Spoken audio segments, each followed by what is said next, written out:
정직하게 살아온 나는 오히려 손해보고 무시당하는 현실을 직면할 때도 있습니다. 하나님은 왜 저 사람은 잘 되게 두시고 저는 이렇게 힘들게 하시는 건가요? 안녕하세요. 당신의 하루 끝에입니다. 혹시 이런 생각 해본 적 있으세요? 세상에 정말 하나님이 계시다면 왜 세상에 악한 사람들이 더 잘 살아가는 걸까? 수많은 사람을 속였는데도 떵떵거리며 잘 사는 사기꾼도 있을 거고요. 거짓과 꼼수로 자리를 차지한 사람은 인정을 받는데 정직하게 살아온 나는 오히려 손해보고 무시당하는 현실을 직면할 때도 있습니다. 들으시면서 이거 내 얘긴데 하시는 분도 계실 거예요. 저도 똑같이 이런 질문을 던진 적이 있었거든요.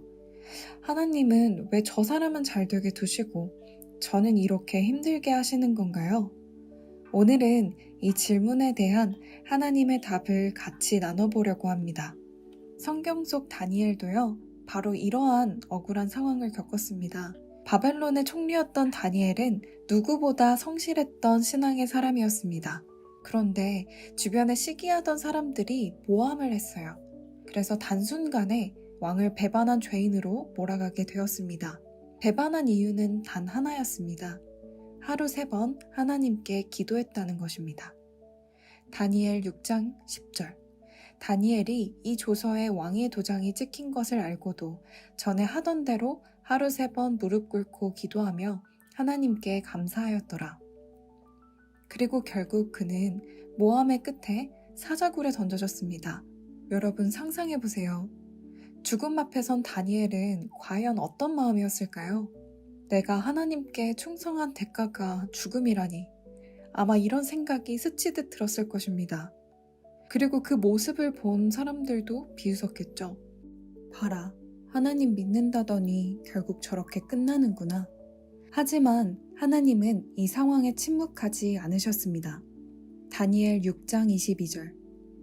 나의 하나님이 이미 그의 천사를 보내어 사자들의 입을 봉하였으므로 사자들이 나를 상해하지 못하였으니 하나님은 다니엘을 기어코 건지셨습니다.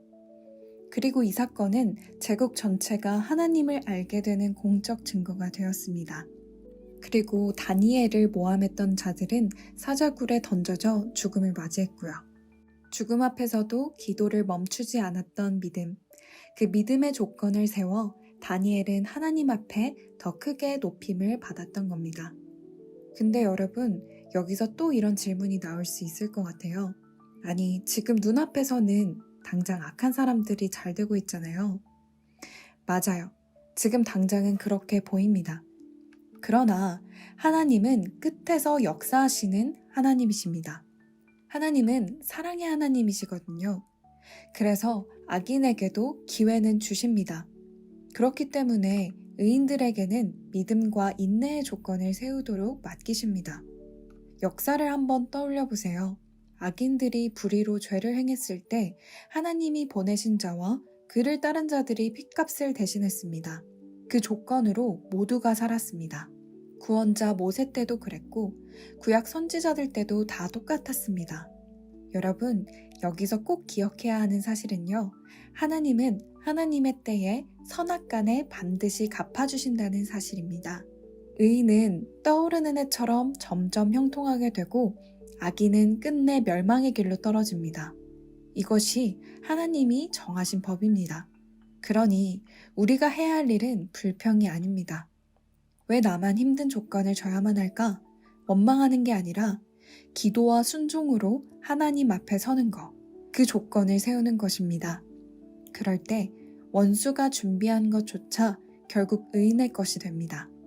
오늘 나눈 핵심, 다시 정리하면 이렇습니다. 하나님은 사랑의 하나님이시라 모두를 살리기 위해 의인에게 조건을 세우도록 맡기신다는 것입니다. 그 조건으로 시대와 민족을 구원하시고 마침내 선악간에 반드시 갚아주십니다.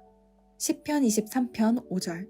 주께서 내 원수의 목전에서 내게 상을 차려주시고 내 머리에 기름을 부으셨으니 내 잔이 넘치나이다. 다윗의 고백입니다.